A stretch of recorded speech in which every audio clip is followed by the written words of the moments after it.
2. Oh, attends, meuf, faut que je te raconte un truc. Dis-moi. Tu sais la meuf dont je te parlais, Ayn Rand, genre? Oui. Genre grave trauma par l'amour parce que ses parents, déjà, quand elle était petite, ils ont divorcé. Bah, en gros, il y a quelques années, elle a failli se marier. Genre là, elle a mon âge. Ok. Mais genre, il y a 2 ou 3 ans, je crois, elle a failli se marier avec un mec. Le jour de son mariage, elle a reçu une enveloppe avec des photos. Ok. De son mec qui l'a trompée. Du coup, quand elle est arrivée devant l'hôtel, elle a dit allez, c'est ciao, salut mon pote. Devant l'hôtel. Ouais, devant l'hôtel. Devant tout le monde. Devant tout le monde. Et du coup, là, c'est une grave une queen, tu vois, genre en mode, elle gère de ouf dans son magazine dans lequel elle travaille. Et le truc, c'est que là, elle devait aller à une soirée de lancement. Elle est tombée genre sur un de ses vieilles amis d'enfance, genre, qui est parti en France et qui est revenu genre dans son pays natal. Et en fait, elle a passé la nuit avec. Et donc, bah, j'ai pas la suite. Comment ça, t'as pas la suite? Bah, c'est un webtoon. Mais moi, je veux savoir la suite. Le nom du webtoon, c'est She May Not Be Cute. She may not be cute. Bam bam bam, l'acte est terminé. Si vous voulez savoir la suite de ce webtoon, vous n'avez qu'à télécharger Ono, barre de description, qui est une application française où vous retrouvez un tas de webtoons, tas de plots différents. Nous, on est très love. Et vous avez aussi, bien sûr, de l'action, de la science-fiction. Enfin, vous avez tous les genres pour le coup. C'est une application française, donc vous soutenez la chaîne en téléchargeant l'application. Vous allez pouvoir faire des nuits blanches en lisant plusieurs webtoons et notamment la suite de ce que vient de raconter Maylin. Parce que moi, je veux savoir la suite. Surtout si c'est une boss bitch. Moi, ça m'intéresse. D'ailleurs, j'ai oublié de te préciser, Lou, ça t'aurait vendu du rêve, mais le mec, il a une moto. C'est pas vrai, Je te jure. Putain. C'est vraiment, c'est mon histoire. Je veux que ce soit mon histoire. Comme Lou l'a déjà dit, si vous souhaitez télécharger l'application, tout est en barre de description. En attendant, nous on retourne à notre petite story time parce qu'on a des choses à dire aussi Et également. oui, ça pourrait faire un webtoon aussi. Donc on se retrouve tout de suite avec notre petite vidéo. Bonjour. Aujourd'hui, on repart sur les bases de 2018, c'est-à-dire un appartement pas éclairé, pas de trépied, mais une meilleure image. C'est tout. C'est tout. On est vraiment genre sur le même setup qu'il y a 5 ans. Alors, après cette intro de qualité, on va passer au cœur de la vidéo. C'est une story time, on en a pas fait depuis peut-être 2020 pendant le Covid. Ouais, je pense. Ouais. Je sais même pas comment ça va être accueilli par le public. On va vous raconter du coup le début de ce voyage en Corée du Sud. Pour ceux qui ne le savent pas, on est à peu près tous les 3 mois on fait Séoul et puis après on vient en France et puis on repart, etc. Et cette fois-ci, on a eu une arrivée en Corée du Sud qui était certainement la plus compliquée. On n'a jamais eu autant de problèmes que du coup début avril quand on est arrivé. On va vous le raconter en vrai parce que déjà genre pour le souvenir. Et puis aussi pour vous montrer que quand vous arrivez à Séoul, il n'y a pas tout qui va forcément bien. Non. Vous voyez les bons moments qu'on passe, mais il faut aussi qu'on vous parle des mauvais moments. Mais c'est vrai qu'on vous parle pas des problèmes parce qu'en fait ça n'intéresse personne. Mais aujourd'hui on en parle parce qu'il y en a plein la casquette. C'est pour ça l'expression. On en a ras la casquette. Si vous ne nous suivez pas encore sur YouTube, n'hésitez pas à nous suivre et nous trouver sur Instagram beaucoup plus de contenu coréen. On va commencer l'histoire. On part de Strasbourg, on décide du coup d'aller à Charles de Gaulle. On sait que la période est à la grève en ce moment et qu'à tout moment notre train peut sauter et donc on doit s'adapter. Ce qui s'avère être la réalité puisque notre train saute. On devait prendre le train le matin pour notre avion qui était à midi. Déjà là c'était un peu risqué. On voit le truc, on se dit c'est pas grave, vas-y, on prend un train plus tôt, on avait vu qu'il y avait un train plus tôt, on va pas se casser le cul. Sauf que le train plus tôt, complet. On pouvait pas prendre le train plus tard, c'était pas possible, sinon on ratait notre avion. Donc qu'est-ce qu'on a dû faire? On a dû partir la veille. Ah, faut savoir aussi, gros détail, c'est que notre daronne était là pour les 10 premiers jours. On prend un train le dimanche et on dormira à l'hôtel le dimanche soir pour partir le lendemain matin. Jusque là, problème résolu. Déjà je trouve pas mon masque. Non, il y avait ça aussi, ouais. Comme une pauvre, je suis pas dans le même wagon que ma soeur et ma mère. Et je me dis c'est trop bizarre, je ne trouve pas ma place. Jamais, je comprends pas, j'ai pas ma place. Et je fais 1000 fois le wagon. Et en fait c'est trop bizarre parce que ma place était littéralement au wagon bar. J'étais sur une place en face de la cabine des... Pas des chauffeurs, des... Ouais. Comment ça s'appelle? Voilà. Des contrôleurs? Ouais, des contrôleurs. Je n'avais jamais eu ça. Bref, je m'assois, tout va bien. Lou a trouvé sa place. On arrive à Charles de Gaulle, on prend la navette pour aller à l'hôtel. Tout se passe bien, l'hôtel, ça va. Le lendemain matin, on doit prendre du coup un taxi pour aller de nouveau à Charles de Gaulle. Le taxi qui nous coûte 20 € de l'hôtel à Charles de Gaulle. Pour 10 minutes de voiture. C'est ça. On monte dans le van et on voit le mec un peu bancal. Mais c'est pas grave, nous on veut juste prendre notre vol. Il nous dit ouais, faut payer avant. Pas de problème, je vais pour payer. Dans ma carte. Son TPE ne fonctionne pas. On n'a pas de cash. On n'a jamais de cash. C'est pas bien ça. Du coup il dit ah mais c'est pas grave, on va passer devant un DAB, devant un distributeur automatique et puis du coup Maya va retirer etc. Le van, bam bam bam bam bam. On arrive devant une banque, tu retires de l'argent, tu lui donnes en cash et on finit par arriver à Charles de Gaulle. Jusque là je me dis ça va. On arrive à Charles de Gaulle, on pose nos valises. Attends, avant de poser nos valises, comment on a galéré à prendre les tickets là. Maintenant tout est automatisé donc c'est bien, ça évite de faire la queue. Mais comment ça, faut que je remplisse tout, puis je fasse les tickets, puis en fait, genre, on paye un truc à 1000 balles et vous êtes pas... Il y a pas un pélo pour nous aider genre. En plus maintenant quand tu mets ta valise dans le bac, si elle est vraiment genre en surpoids, ça dépend des guichets évidemment, et si tu mets dans le bac et elle est en surpoids, la vitre elle se ferme pas et ta valise elle est pas envoyée genre. Donc bref, on pose nos valises, on les enregistre, tout va bien, on va pour faire la sécurité, c'est un peu long mais ça se passe bien. Toi tu restes bloqué, c'est qui reste bloqué? C'est maman qui reste bloqué dans la machine là pour poser le... Ah c'est moi. Et là jusque là tout se passe bien, on a croisé quelques abonnés, on rentre dans l'avion. En fait on a pris Korean Air mais c'était Air France qui gérait notre vol. Nous on en a fait beaucoup des compagnies quand même, hein. Un peu même les rates je pense. Donc on se dit ah première fois on prend un Korean Air France, je sais pas ils ont une collab. Moi j'ai déjà pris Korean Air et ça s'est très bien passé, genre vraiment zéro problème. C'était vraiment un des vols les plus comfy que j'ai fait. Là on était avec Air France. Les Français c'est bien connu, ce sont des rats. On se pose à nos places, tout va bien. En plus on est 3, du coup on remplit la moquette, on est tranquille. Et on a pris le vol à midi. Et ceux qui n'ont pas encore pris l'avion, généralement vous rentrez dans le vol et au bout de 1h, 1h30 vous avez le premier repas. Moi j'adore les repas d'avion, j'ai aucun problème avec ça, j'adore. Le vol se passe, c'est très long, on avait 14h40 de vol. Les premières heures on les passe, on regarde un film de travers parce que moi plus on prend l'avion, plus on a la flemme de voir des films et plus c'est long. D'ailleurs, oh, détail, on a vu un avion passer dans l'hublot, c'est la première fois. C'est trop incroyable. Bref. Et du coup on est là et on voit leur passer, lentement mais on voit leur passer. Et au bout de je pense 5-6 heures, je me dis j'ai quand même faim quoi. Il était du coup 18h, 19h. En France. Donc c'est quand même là que tu commences un peu à avoir la dalle. Et généralement t'as des snacks. Non même un deuxième repas en fait. Un deuxième repas. Des fois on donne jusqu'à 2 à 3 repas. On finit par s'endormir quand même. On se réveille, je pense qu'il restait quand même bien 5 heures de vol, un truc comme ça. Ça fait déjà quasiment 8 heures qu'on est dans l'avion. On a eu qu'un repas. Mais elle me dit putain j'ai trop faim, j'ai vraiment la dalle. On a toutes les trois hyper faim avec ma mère. Mais genre on a la dalle. Première fois qu'on a la dalle dans un avion. Ouais. Et ma mère dit attends je vais aller voir les stewards et voir s'ils ont pas des trucs à graille. Et ils nous filent un sandwich. Il y en avait plus en vérité. C'était le dernier. Tout le monde avait la dalle en fait dans l'avion. Bah oui c'est ça. Donc on mange le sandwich et moi je me dis mais j'ai vraiment trop faim donc je pars au fond de la cabine, que vous allez tout au fond de l'avion, il y a toujours des snacks à disposition, des boissons, etc. en libre service. Le seul deuxième repas qui a été servi, c'était littéralement genre 2 heures avant l'atterrissage en Corée. Donc c'était un espèce de petit déj, mais on peut pas appeler ça un petit déj parce qu'il y avait rien qui était complet. Hein. Je sais même plus exactement ce que c'était, mais c'était pas ouf. C'était vraiment mais putain, mais on a attendu 12 heures vraiment pour avoir notre deuxième repas et que ça ressemble à ça quoi. Là on fait les meufs, mais attendez les gars, on a payé 1000 balles. À un moment donné, la moindre des choses, c'est de nourrir les gens qui sont dans l'avion. Parce qu'en plus, il y avait la majorité, c'est des Coréens. Et je sais que les Coréens, ils ont la dalle. Donc, à mon avis, on n'était pas les seuls à avoir le stomac qui faisait gros. Mais non, mais même dans les Français. Hein. Même sur les vols de 10 heures, on a eu toujours 2 ou 3 repas. Donc là, c'était pas normal du tout en fait. On a fini quand même par arriver à Séoul. Bravo, Maylin, Lin et Lou ont réussi à arriver en Corée. On retrouve Yongyu, l'affiche toujours aussi longue. Le problème, c'est qu'on est arrivé très très tôt. Donc, on pouvait pas récupérer notre Airbnb avant 15 heures. Vous savez que Incheon, c'est à 1 heure de Séoul, donc on avait 1 heure de route. Mais on s'est dit en fait, même si on arrive à 8h, 9h sur Séoul, on n'a toujours pas le Airbnb, donc qu'est-ce qu'on va faire pendant ce temps? Donc Yongyu il décide quand même de nous prendre un motel, une chambre de motel pour qu'on se douche. Il nous dit reposez-vous, prenez vos douches, tout ça, et puis on sortira, on ira manger le déjeuner après. Donc on se pose un peu, on dort pas. Impossible de dormir. On va manger du coup près de Incheon, je sais même plus ce qu'on a bouffé. Je ne m'en rappelle, mais pas du tout. Ah si c'était dans l'église. On est allé dans un spot où c'était effectivement une église désaffectée qui a été transformée en restaurant. Ça dit pas désaffecté. Ah ouais. Je crois que ça dit désacralisé.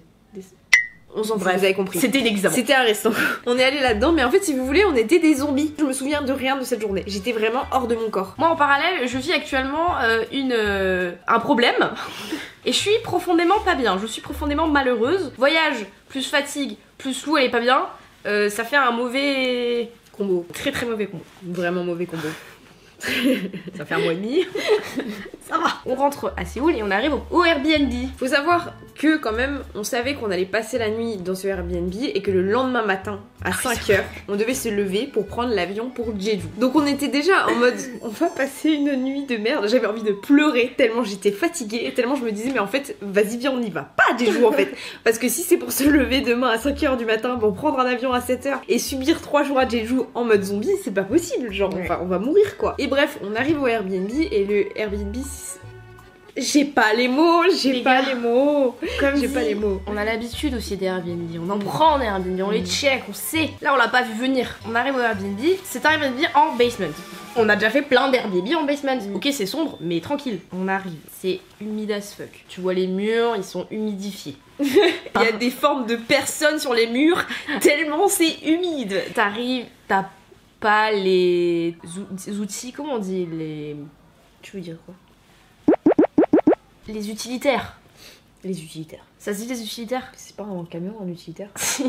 Y a pas assez d'objets de maison. Je sais pas comment dire, putain. C'est vraiment genre, il y a un canapé, il est cracra, ça m'énerve. Il y a un lit, il y a 2 lits du coup, parce qu'il y a 2 chambres. Mais c'est tout, d'accord? C'est tout. On arrive, et là, je rentre dans la chambre, notre chambre, je vois, il y a un seau d'eau. Pourquoi il y a un seau? Il y a un seau d'eau sur une chaise et il y a des gouttes qui tombent du plafond comme ça. C'est déjà pas assez humide, faut que tu rajoutes une fuite d'eau. Faut préciser aussi que à ce moment-là, il faisait extrêmement moche à Séoul. Et du coup, quand il pleut ici, genre vous ouvrez aux fenêtres et tout sent l'humidité. Vous sentez poite. Genre tout est poite. Genre tout est poite. Donc, si votre appart il est humide en plus, vous êtes doublement poite. C'est dégueu. C'est vraiment dégueu. C'est vraiment horrible. Mais le mec du Airbnb, il m'envoie un message, il me dit oui, alors la fuite a été réparée, normalement ça devrait se stopper dans la soirée, donc vous inquiétez pas et tout. J'étais en mode ok, vas-y, je lui fais confiance. Il a réparé son truc, vas-y. Ouais, ça arrive, tu sais, en vrai, faut être compréhensif. Faut être compréhensif. C'est ça. Y a pas d'armoire, donc t'es là avec tes valises, tu les poses partout, c'est infernal. En Corée, ils aiment pas les armoires, je crois. Ouais, ils aiment juste pas les comment ça s'appelle, les rangements. Ils aiment pas les meubles. Bref. Et là, bling bling, petite nouvelle, votre vol pour Jeju demain à 7h du matin a été annulé pour cause de mauvais temps. On se dit ok, le vol a été annulé, mais c'est-à-dire on peut en avoir un autre ou pas? Là, Yongyu, bam, il sort l'ordinateur, il est là genre bref, il se rend compte qu'en fait c'est pas possible, il y a plus de vol. Tous les vols de la journée du lendemain du coup sont tous annulés, mais tous annulés. Sauf que nous, on avait déjà pris nos jours du coup en pensant au séjour de notre daronne. Du coup, elle restait que 10 jours. On pouvait pas déplacer non plus genre indéfiniment son voyage à Jeju. On abandonne en fait. On give up. Give up. Et on se dit dans le mal, en vrai on va pouvoir dormir. Arrive le lendemain à 4h. À 4h du matin on se réveille évidemment puisque jet lag. Il fait toujours moche, hein, il pleut. Et à côté de ça, la fuite elle fuit toujours, hein, c'est pas du tout réparé. Ça fuit. Et du coup on écrit au mec, on dit alors bah du coup la fuite non, c'est pas réparé. Va falloir faire quelque chose parce qu'avoir une chaise en plein milieu de la pièce avec un seau, c'est quand même un peu galère. Donc quand nous on était dehors, j'écris au mec et je lui dis vous pouvez passer à l'appart pour réparer votre truc si vous en avez envie. Et comme ça nous on rentrera plus tard quoi. Sauf que le mec, je sais pas depuis combien de temps il était là, mais quand on est rentré 1 heure ou 2 heures plus tard de notre truc, il était toujours là. Il était en train de traficouiller quelque chose sur le... Les gars, on aurait dit Bob le bricoleur, il faisait plein de bruits comme ça de marteau. Il avait une perceuse. En général, quand il y a une fuite dans le mur, t'évites de faire des trous dedans. Après, je ne suis pas plombière. Notre père est plombier. En fait, j'ai l'impression que c'est comme les Sims, ils font du bricolage, il y a une fumée comme ça, il y a plein de trucs qui sautent. C'est vraiment ça. Et en plus, le truc, c'est qu'il avait fermé la porte à moitié et du coup, on pouvait pas voir ce qu'il faisait. Ouais. Il finit par partir. Je rentre dans la chambre et là, je vois le mur. On va vous mettre les images parce que genre, tout vaut mieux que des paroles. Il y a une fuite d'eau. Et la personne a mis une bouteille pour empêcher la fuite d'eau. Donc je vois ça et je me dis d'accord, donc le mec ça fait 1 heure qu'il est dans la chambre pour mettre une putain de bouteille dans le plafond. Avec de l'eau brune qui coule dans la bouteille comme ça, qui est dégueulasse. Mais en vrai c'était bien fait en plus parce qu'il avait coupé la bouteille hyper bien et tout, il avait vissé au mur et tout. C'est soigneusement fait. D'accord, bon bah pourquoi pas. Quand même il nous a fait un geste, c'est qu'il nous a offert une nuit du coup dans ce qu'on a loué, il avait offert une nuit. Et le lendemain nous on change de trip, on va finalement à Busan et à Gwangju. Ouais. Donc on prend la voiture, c'est Yogu qui conduit et on va du coup à Busan. Moi je suis toujours en PLS. À ce moment-là, faut pas oublier que moi je suis toujours au bout de ma vie. Hein. Donc Lou toujours en PLS, moi j'essaye d'occuper ma mère. Haha houhou, c'est génial d'être à Busan. On va à Gwangju et on va visiter un temple. Et moi je sais pas pourquoi je tilte et je cherche ma carte de crédit. J'ai pas ma carte de crédit. Mais bizarrement je ne panique pas. J'étais vraiment genre en mode, dans ma tête, j'allais la retrouver la carte de crédit. Parce qu'on sait quand même qu'on est en Corée et qu'en Corée il y a quand même grave moyen que même si vous oubliez votre téléphone en haut d'une montagne, vous le retrouviez en bas de la montagne chez une petite Ajuma qui vend des hot dogs. C'est possible, tout est possible. Je l'avais perdu, mais je l'avais pas encore cherché. Donc il y avait quand même une petite chance que je la retrouvais. Je me dis ah bah si ça se trouve c'est quand j'étais aux toilettes parce que forcément Maïline intelligente met toujours sa carte de crédit dans ses poches, du coup forcément souvent elle tombe. Je cherche ma carte partout et Lou elle me dit on va quand même regarder dans la voiture. Elle regarde quand même à travers la porte de la voiture, elle fait elle est là. Et bien sûr en fait si vous avez une N26 ou une autre carte qui fonctionne comme ça, vous pouvez la bloquer sur votre application. Tout va bien après ça, on passe un bon moment à Gwangju, on s'amuse, Lou PLS et on rentre du coup sur Séoul. On rentre de Gwangju et il est tard le soir, on n'arrive pas à dormir avec Lou, je lui dis Lou viens on va convaincre une convenience store, faut que j'achète un truc. On va au convenience store et Lou m'attend devant le convenience store. Je crois que c'était la première fois que je retournais dans un convenience store depuis la dernière fois, donc j'étais genre hypée de ouf. Il y a un nom assez haut, je suis polie, tout ça, hein, on connaît la politesse à la française. Et le mec, vraiment, il me cala pas, il me regarde comme ça, il passe mes articles, il me montre juste le truc de carte. Je le mets et je sens l'ambiance elle est pas ouf, tu vois. Je sens que le mec il est pas content de me voir. Je mets ma carte, elle passe pas. Et là le mec il me regarde, il fait aucun geste, d'accord. Il est là droit comme un piqué devant moi et il me dit un truc en coréen que je ne comprends pas. D'habitude je comprends un peu le coréen, enfin genre tu captes, tu vois. Et même si tu comprends pas, genre des fois ils te font des gestes, ils te font des non ça marche pas, et ils te le disent en coréen, non ça passe pas. Le mec reste droit comme un piqué, il me répète sa phrase en coréen pendant genre 1 minute. Moi je suis dehors, j'attends, je me dis mais qui c'est fou. Je lui dis en coréen, bah je vais refaire. Je refais, ça passe pas. Il me redit sa phrase mais il me la répète, il me la répète, il me la répète sans émotion aucune. Mais il me disait genre en mode ça marche pas, ça marche pas. Ça marche pas. Et à un moment, j'ai pété un câble, je l'ai regardé, je fais mais en fait frérot, arrête de répéter ça, je comprends pas de toute façon. Il m'a regardé comme ça, il me disait ça marche pas. Je fais oh putain, il m'a énervé. Du coup, je reprends ma carte et je fais vas-y, c'est quoi, allez, ciao. Je pars du convenience store, il reprend mes articles, j'étais en mode trop marre. Genre, je suis sortie, j'ai dit oui, il était méchant. J'ai pas aimé, on va à un autre convenience store. Mais c'est pas possible, je perds ma carte, elle marche plus. Comment ça se fait? Mais c'est parce que je l'avais verrouillée. Moi je suis dehors, j'attends, elle revient, elle débloque sa carte, on change de convenience store, elle finit par acheter ses trucs et on rentre à l'appart. Le lendemain, je dis à Lou, va faire un peu de course avec maman. Moi je vais aller à Daiso acheter quelques trucs qui manquaient dans l'appart vu qu'il y avait absolument rien. Je vais à Daiso, je prends tous mes trucs et tout. Je sais pas si vous êtes déjà allé à Daiso, mais en fait c'est des caisses automatiques. Quand vous payez aux caisses automatiques, faut d'abord mettre sa carte et ensuite passer les articles. Et là... j'ai perdu ma carte encore. J'étais là, c'est pas possible. Et là franchement je commence à transpirer, tu vois. Je là non mais c'est pas possible. Je vais la perdre combien de fois cette foutue carte? Je l'ai pas perdue en 5 ans. Et là genre faut que je la perde 2 fois en 3 jours. Je repars avec mon panier et je refais tous les étages. Bien sûr Daiso ils font toujours 6 étages. Je me souviens, je me dis à un moment j'ai sorti mon téléphone, peut-être que c'est dans ce rayon et tout machin. Et là en même temps il y a une petite employée du Daiso qui descend et qui a ma carte en main. Et je fais cadeau. Et vraiment j'ai perdu tous mes mots. J'étais là. Son d'apprentissage de la langue pour que tu fasses cadeau. Et elle me dit ah ok tu peux me prouver que c'est à toi, tu vois. Et je lui dis oui attendez, et je sors mon passeport. Et là en fait elle regarde le numéro de ma carte et elle regarde mon passeport et me dit il est où le numéro? Je fais le numéro de ma carte il va pas être sur mon passeport, c'est bizarre. Je lui dis non Agnon Irum. Et du coup je retourne ma carte pour qu'elle voit mon nom. Elle me fait ah ok, et elle me la donne. Bref on revient à l'appart, tout se passe bien, on a nos courses, tout le monde a les courses. Et j'ai oublié de dire, dans le Airbnb la machine à laver était cassée. Ils avaient bien indiqué sur l'annonce qu'il y avait une machine à laver, mais celle-ci ne fonctionnait pas. On devait aller sur le toit où il y avait une autre machine à laver et c'était un truc énorme, vraiment hyper grand et tout. Genre il faisait la moitié de ma taille. Enfin la moitié de ma taille. Il faisait la moitié de ma taille. Génial, tu vois, c'est une grande machine à laver, on va pouvoir mettre plein de trucs dedans. Les gars, le grand truc, c'était un séchoir et en dessous il y avait un espèce de petit tiroir, genre vraiment de cette taille là, en hauteur, de cette largeur là, c'était la machine à laver. Tout petit, hyper petit, on pouvait mettre 3 jeans dedans, c'était tout. On faisait tourner la machine, en plus elle lavait pas, genre c'était l'enfer. Un autre truc aussi qui marchait pas, c'était quoi? Chasse d'eau, frère. Oh, j'avais oublié aussi. On n'est pas plombière, mais on est fille de plombier.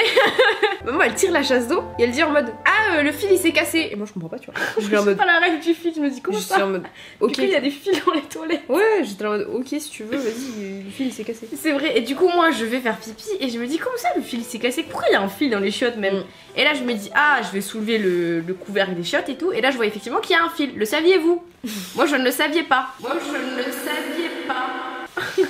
Moi je ne le saviez pas. Moi je ne... J'ai dit premier degré. Je viens de capter ta faute.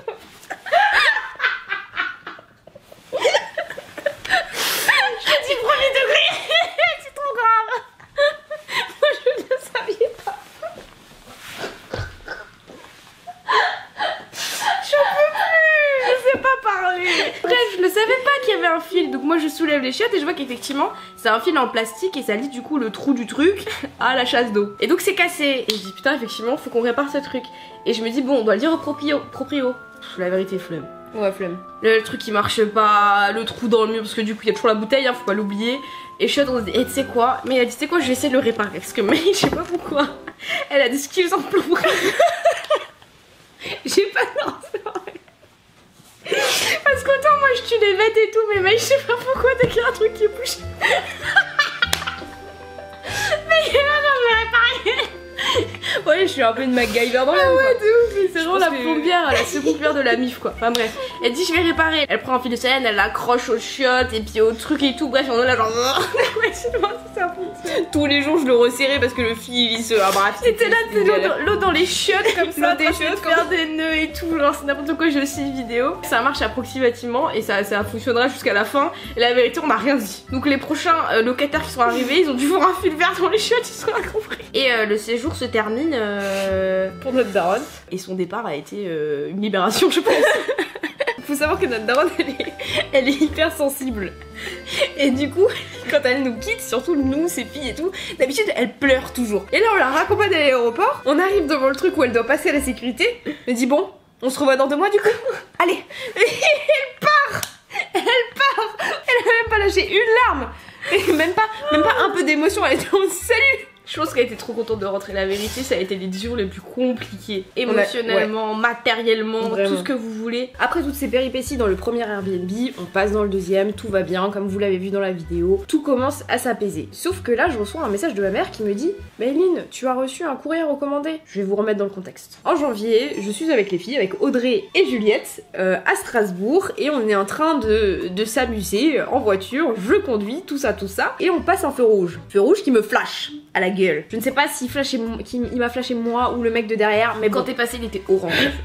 Et en fait, comme la voiture de derrière est passée en même temps, il a fallu du coup les 2 caisses. Sauf que moi, avec le peu de connaissances que j'ai, quand j'ai reçu l'amende, je me suis pas dit genre, il faut que je demande une photo pour voir si effectivement on était 2 sur la photo, parce que faut savoir que quand vous êtes 2 sur la photo, bah du coup votre amende est annulée. Comme une débile, je paye l'amende et je me dis bah c'est pas grave et tout, mais bon, ça fait mal parce que je vois que je perds 4 points. Je suis jeune conductrice. Et je fais c'est pas grave, vas-y 4 points, c'est quoi dans une vie. Et le courrier recommandé que ma mère reçoit, c'est effectivement une lettre pour te dire tu as perdu 4 points, mais attention, tu es jeune conducteur, du coup, qu'est-ce que tu dois faire quand tu perds 4 points en jeune conducteur? Un stage de récupération de points. Ça veut dire que je dois passer 2 jours, de 8h à 17h. Alors que moi j'ai juste grillé un feu, j'ai payé l'amende de 90 €. Et maintenant je dois payer le stage de récupération de poids 250 €. Ça vous va? 250 €. Pour être avec des cassos qui savent pas conduire, vas-y. Après tu sais pas conduire non plus, hein. Enfin t'aurais pu t'arrêter au feu orange aussi. Qui s'arrête au feu orange ici? Cassos aussi mec. Non mais bon, c'est pas grave. Tu vas y aller à pied hein. Moi ce qui me saoule c'est même pas les 2 jours, c'est les 250 € frère. Mais tu récupères tes points. C'est vrai. C'est pour ça aussi que c'est cher en vérité. J'avais oublié. C'est très clair. Je suis en mode, ça sert à rien. Stage de récupération de points. Quoi?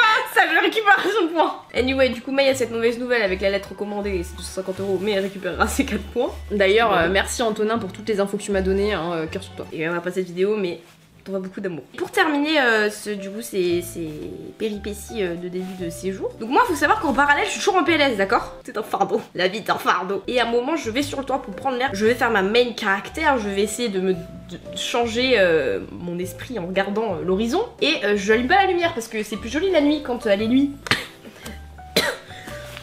Le seum là, il sort. Et là en fait... la proprio m'enferme sur le toit. Vraiment comme toi avec ta carte, là genre j'ai bugué frère. Et je l'entends encore derrière la porte, tu vois, j'aurais pu me battre. Je l'ai pas fait. Je me suis dit bah tu sais quoi, restons enfermés sur le toit. Restons enfermés ma foi, ma vie, c'est déjà une grosse catastrophe. Et du coup je suis enfermée. Avec 10% de batterie. Audrey, notre coloc, est dans l'appartement. Mais il était en date. Je lui dis j'envoie un message à Audrey. Audrey elle monte, elle me sauve quoi en gros. J'envoie un message à Audrey, j'envoie 2 messages à Audrey, j'appelle Audrey. Je me dis c'est bizarre, elle répond pas quand même. J'appelle. Mais je dis je suis enfermée sur le toit. Elle me dit attends, tu veux que je fasse demi-tour parce qu'elle allait au cinéma. Je fais non t'inquiète, forcément quelqu'un qui va voir que je suis pas là. Et je suis quand même restée bien 35 minutes, 40 minutes sur le toit. Jusqu'à ce que la proprio réouvre. Et elle me dit genre ah mais t'étais enfermée sur toi. J'ai fait oui complètement. En vrai, Lou voulait faire sa main caractère, Mais il y avait toujours des possibilités de s'en sortir. Si vraiment t'étais désespéré, soit t'aurais envoyé un message à la proprio, elle serait venue direct parce qu'elle est hyper vive, soit elle avait vraiment genre, en gros si vous voulez, il y a un espèce de placard sur le toit, elle aurait ouvert, la porte de l'intérieur reste toujours ouverte, elle aurait juste escaladé. Ou en vrai j'aurais peut-être tiré la porte, j'aurais cassé le truc, mais c'est pas grave, tu vois. En vrai j'avais une possibilité, mais j'étais là en mode... Voilà, c'était extrêmement long, mais on vous devait de vous faire cette histoire de début de séjour. Donc tout ne se passe pas hyper bien dans nos voyages, on a toujours des petits trucs qui vont pas. Après, c'est vrai que 2018, le PVT nous a vraiment appris à rebondir, à ne pas rester sur des mauvais... Bye. On sait que de toute façon tout s'améliore dans la vie. Oui. Et que s'il y a un problème, il y a une solution. Ça c'est vraiment notre mojo. Tout va bien maintenant. Lou n'est plus en PLS. Non. Merci d'avoir regardé cette vidéo jusqu'à la fin. On espère que vous avez apprécié nos péripéties, nos racontages de vie, parce que ça faisait très longtemps qu'on n'avait pas fait une story time. N'hésitez pas à nous suivre sur les réseaux sociaux, vous le savez déjà, Instagram, TikTok. On se retrouve du coup la semaine prochaine ou la semaine d'après avec une nouvelle vidéo. Ouais. En attendant, on vous souhaite de passer une très belle semaine et on vous fait plein de bisous. Hein. La bise!